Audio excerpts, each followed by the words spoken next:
पहले मीटर की जो है मुंबई गए और ट्रांजेक्शन किया, तब उनकी बैंक में 60 आ गया, तो उन्होंने सोचा D2C direct to consumer. D2C लोगों को लगता है ये ऑनलाइन होता है, ये गलत है, ऑनलाइन होता है। अब समझ दिया था इस चीज़ में। पहला बेटा आपने कंज्यूमर नाम नहीं हुआ, जैसे कि आपने एग्जाम्पल की आपको 60 नहीं बोलता हूँ, उसमें बहुत सारे मतलब जो नई जो कंपनी स्टार्टअप होती है, तो और स्टार्टअप की एक वेबसाइट भी है स्टार्टअप इंडिया से। स्टार्टअप इंडिया में आपकी कंपनी प्राइवेट लिमिटेड है या पार्टनरशिप है किसी के साथ, तो आप उधर से फंडिंग अप्लाई कर सकते हो। इसलिए अप्लाई के लिए आप तो नमस्कार दोस्तों, जैसे कि आप सभी जानते हैं कि इस टाइम में हर कोई कुछ ना कुछ बनना चाहता है एक सक्सेसफुल पर्सन बनने के लिए। तो आज के टाइम में ज़्यादातर लोग एक बिजनेसमैन बनना चाहते हैं। तो उस बिजनेस के पीछे की जो स्ट्रगल है, कहानी है, वो आज हमारे सर बताएंगे आपको। तो आज अभय जी हमें बताएंगे बिजनेस का स्ट्रगल का फर्स्ट फेज।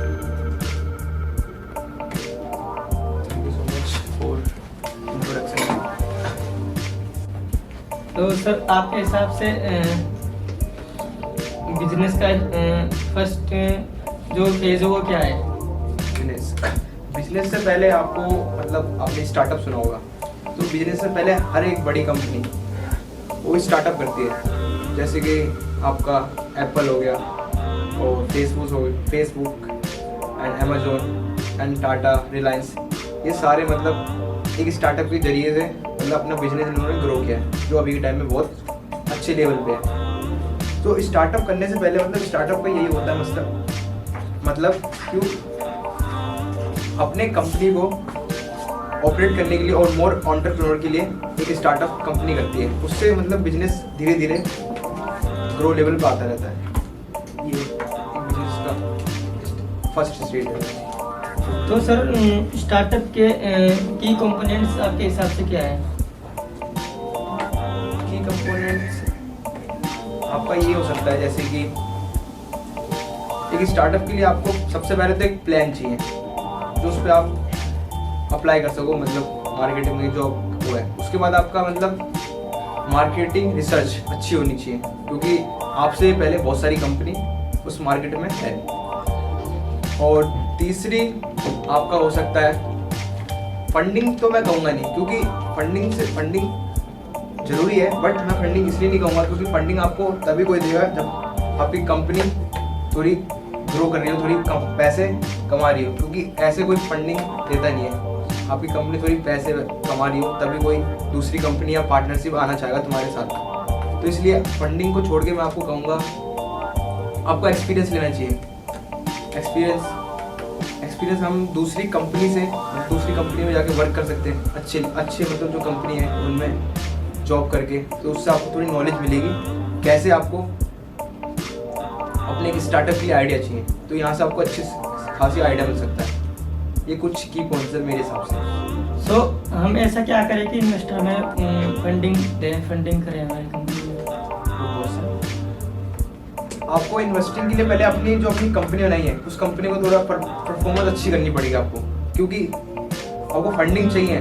किसी भी एग्जांपल के लिए आप समझो, आपने कोई सी भी शॉप खोली है, कपड़े की खोली है या चाय की खोली है या कुछ फूड की खोली है, तो उसके लिए आपको मतलब फंडिंग चाहिए। अपनी कंपनी को थोड़ी तो ग्रो करनी पड़ेगी, जो मंथली 10-15 लाख कमा रही हो। आपको मतलब एक बड़ा एम है, तो उसके लिए तो 10-15 लाख तो कोई छोटी रकम नहीं है, छोटी रकम है आपके लिए। तो इसलिए आप जाओ कब दूसरे बिजनेसमैन के पास और फंडिंग लेने के लिए, तो उसको आपको बताना पड़ेगा मेरा मतलब मंथली प्रॉफिट इतना है, मैं ये कर सकता हूँ। जैसे कि आपने एग्जांपल ही मैं आपको शार्क टैंक बता सकता हूँ। उसमें बहुत सारे मतलब जो नई जो कंपनी स्टार्टअप होती है, जो अपना पक्ष रखती है अपनी कंपनियों का, मुझे इतना परसेंट चाहिए, मेरी कंपनी इतनी ग्रो कर रही है इतने परसेंट से, तो इतने इक्विटी मांगते हैं। तो ये एक बेस्ट रीजन है। और स्टार्टअप के लिए एक वेबसाइट भी है स्टार्टअप इंडिया से। स्टार्टअप इंडिया में आपकी कंपनी प्राइवेट लिमिटेड है या पार्टनरशिप में है किसी के साथ, तो आप उधर से भी फंडिंग अप्लाई कर सकते हो। उसके लिए अप्लाई के लिए आपको 18 साल एलिजिबल होनी चाहिए और इंडिया से होना चाहिए आप। और तीसरी आपकी इनकम मतलब 20 से 30 के आसपास मंथली लाख होनी चाहिए, तो उससे आप अप्लाई कर सकते हो। तो हम ऐसा क्या करें कि इन्वेस्टर को हमारे पे भरोसा और हमारी कंपनी में इन्वेस्ट करें? आपको स्टार्टिंग में कहा था, मतलब आपको कंपनी, आपको फंडिंग चाहिए तो अपने एक तो प्रोडक्ट थोड़ा मतलब रिसर्च करके प्रोडक्ट जो ला रहे हो वो प्रोडक्ट मतलब मार्केटिंग में थोड़ा डिमांड उसका हो, मतलब हल्का फुल्का तो होना ही चाहिए, मतलब जो समझे हाँ ये मतलब डिमांड में है प्रोडक्ट, मैं इस पर इन्वेस्ट करूँगा तो लॉस में नहीं जाऊँगा। कोई भी बंदा क्यों इन्वेस्ट करेगा आपके पास, जब तक वो प्रॉफिट नहीं देगा तभी तो, प्रॉफिट होगा तभी तो करेगा कोई जी, विदाउट प्रॉफिट तो कोई इंटरेस्ट करेगा ही नहीं। इसलिए अपनी थोड़ी प्रॉफिट पहले तो गेन करनी पड़ेगी आपको, तभी आपको कोई कंपनी या कोई सरकार आपको या कोई बैंक लोन देगा। उससे पहले आपको कोई फंडिंग ना लोन कोई नहीं देगा। तो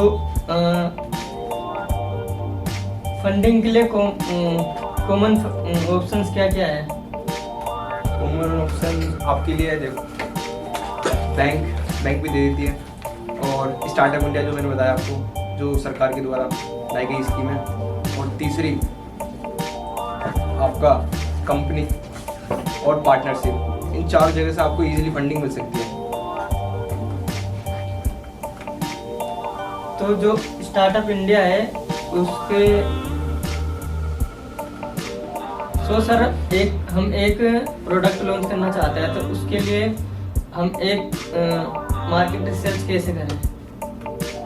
आप एक प्रोडक्ट लॉन्च करने वाले हो, मतलब उसके लिए पहले आपको जो भी प्रोडक्ट करोगे मार्केट की अच्छी खासी अंडरस्टैंडिंग होनी चाहिए। मतलब प्रोडक्ट को लॉन्च करने से पहले मतलब आपको देखना पड़ेगा आपकी जो प्रोडक्ट निकाल रहे हो वो कॉपी ना हो, कॉपी है तो कितनी है मार्केट में और उसकी डिमांड कितनी है, तो उसको पूरा देखने के बाद आप अपने जो प्रोडक्ट को अप्लाई कर सकते हो मार्केट पे।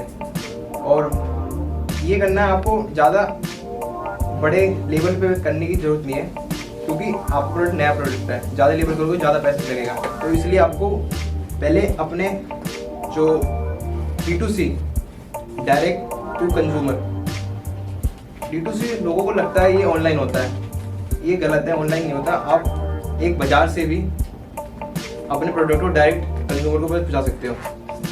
तो इस वे में आप ये कर सकते हो, जो छोटा सा आपने जो प्रोडक्ट बनाया है वो अपने जो डिस्ट्रिक्ट है, जो आपका एरिया है, उसके मार्केट में जो वहाँ पे अपनी प्रोडक्ट को सेल करो, वहाँ पसंद आएगा लोगों को, तो आपसे एक आइडिया मिल जाएगा, हाँ मेरा प्रोडक्ट ग्रो कर रहा है, अब मैं इसको अप्लाई कर सकता हूँ। जैसे अमेजोन, फ्लिपकार्ट जो वेबसाइट है, इस पर अप्लाई करोगे तो इजीली मतलब ग्रो होगा। आपको ऑडियंस की जो कंज्यूमर है उसकी अंडरस्टैंडिंग अच्छी हो गई है, तो मेरे हिसाब से ये बेस्ट है। तो क्या सर आप हमारे दर्शकों को मार्केट रिसर्च का इम्पोर्टेंस समझा सकते हैं?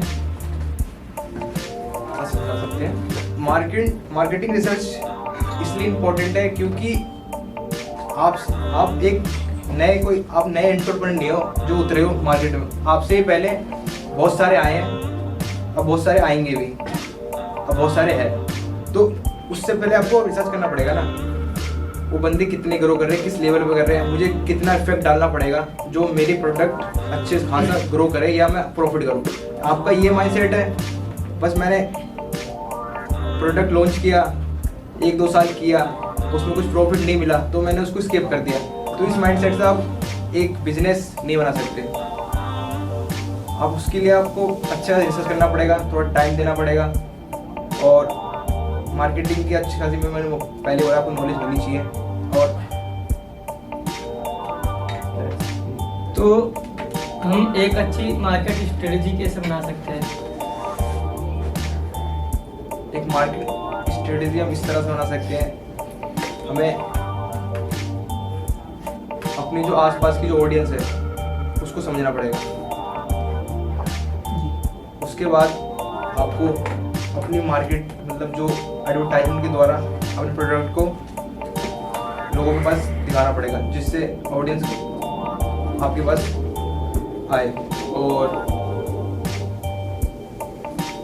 कंपनियों से जाके अपने प्रोडक्ट के बारे में बताना चाहिए। जो कंपनी को इंटरेस्ट होगी आपसे साथ ज्वाइन होगे, सपोर्ट मिलेगा, और वो भी अपनी आइडिया शेयर करेंगे, और आपका जो प्रोडक्ट है जो उसको ईजिली ग्रो करने में हेल्प मिलेगा। कैसे एक स्टार्टअप मार्केट में अपनी पहचान बनाएगा? मार्केट में स्टार्टअप पहचान तब बनाएगा जब आप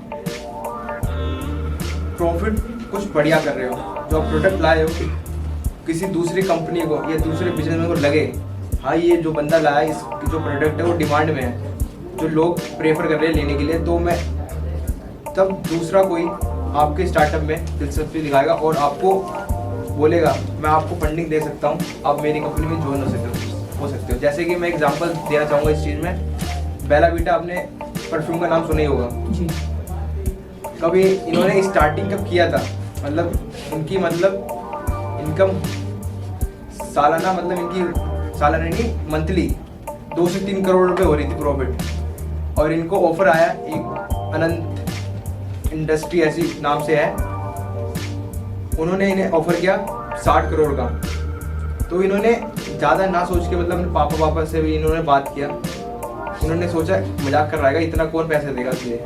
फिर उन्होंने विश्वास नहीं करके फिर वो खुद जो बंदे थे बेला वीटा के जो ओनर, वो मुंबई गए और ट्रांजेक्शन किया, कब उनके बैंक में 60 करोड़ आ गया। तो उन्होंने सोचा, उन्होंने ये नहीं सोचा मैं नहीं बेचूंगा, आधा उनका शेयर, आधी कंपनी मांग रहे थे 60 करोड़ में।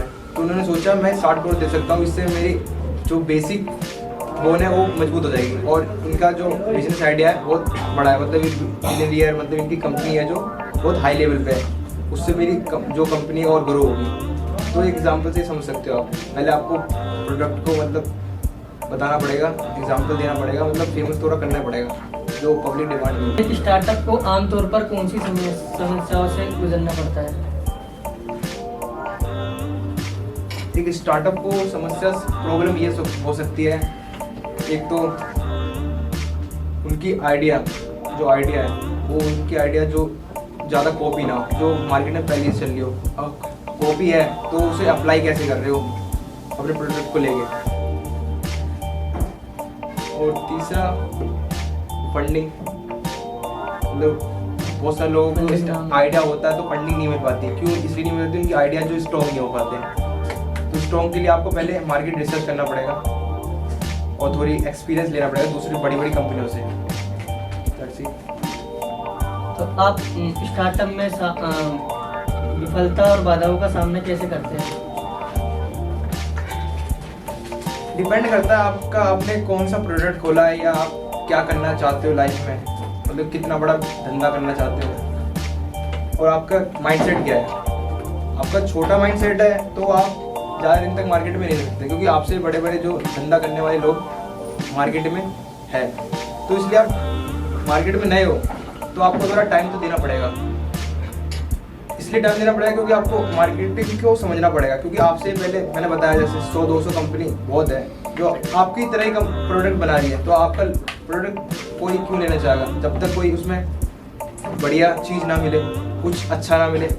जैसे आप एग्जाम्पल समझो, कोई एक साबुन बेच रहा है, तो कोई सा भी ले लो एग्जाम्पल के लिए, और वो बेटर है, तो आप वही साबुन सेम बेच रहे हो, बेटर क्वालिटी सेम रेट, तो आप प्रोडक्ट ले जो कंज्यूमर है वो अफोर्ड करेगा आपको लेना। नहीं तो सेम प्राइस बेटर क्वालिटी, नहीं तो प्राइस लेस सेम प्रोडक्ट। ये दो स्ट्रेटेजी बहुत काम करती है एक प्रोडक्ट को ग्रो करने के लिए। तो हमारे भारत में एक स्टार्टअप का सक्सेस एंड फेलियर रेट कितना है? तो ये डिपेंड करता है बंदा कौन सा प्रोडक्ट लेके आता है। हर चीज़ का मतलब फेलियर भी है और सक्सेस भी है, डिपेंड करता है वो बंदा नया आइडिया लेके आया या दूसरों का कॉपी करके लाया। तो सक्सेस रेट आपका ये, मतलब मैं बोल सकता हूँ इंडिया में तो बहुत बढ़िया है, मतलब स्टार्टअप के लिए, क्योंकि यहाँ जो इंडिया है ग्रो डेवलपिंग उसमें है, वे में है अभी, तो इसमें हर कंज्यूमर चाह रहा है, मतलब स्टार्टअप के लिए कंज्यूमर नए प्रोडक्ट को इस्तेमाल करने के लिए। तो इसका परसेंटेज मेरे हिसाब से तो 80-90% आराम से है, बाकी देश से। जी बिल्कुल। तो सर ऑडियंस आपसे कुछ सवाल पूछना चाहती है, क्या आप उसका जवाब देना चाहेंगे? Yes of course. क्या इक्विटी बोल रहा था, तो इक्विटी का मतलब क्या होता है? इक्विटी होता है कंपनी का एक छोटा सा मतलब हिस्सा, मतलब 1% 2% जो इक्विटी होती है उसका जो पूरी कंपनी का दिवालिया होने का, खत्म होने का कोई भी 2 रीज़न जो आमतौर पे देखा जाता है स्टार्टअप या कंपनी कोई भी हो सकती है। दिवालिया मतलब खत्म हो जाए, Bankrupt। bankrupt हो जाए। कोई 2 रीज़न जो आपको लगता है? सर एक रीज़न ये हो सकता है जो उसकी जो कंपनी है जो प्रॉफिट ना कर रही हो, वो माइनस में जा रही हो, बैंक लोन या हेल्प करता है। डेट पर रहा हो।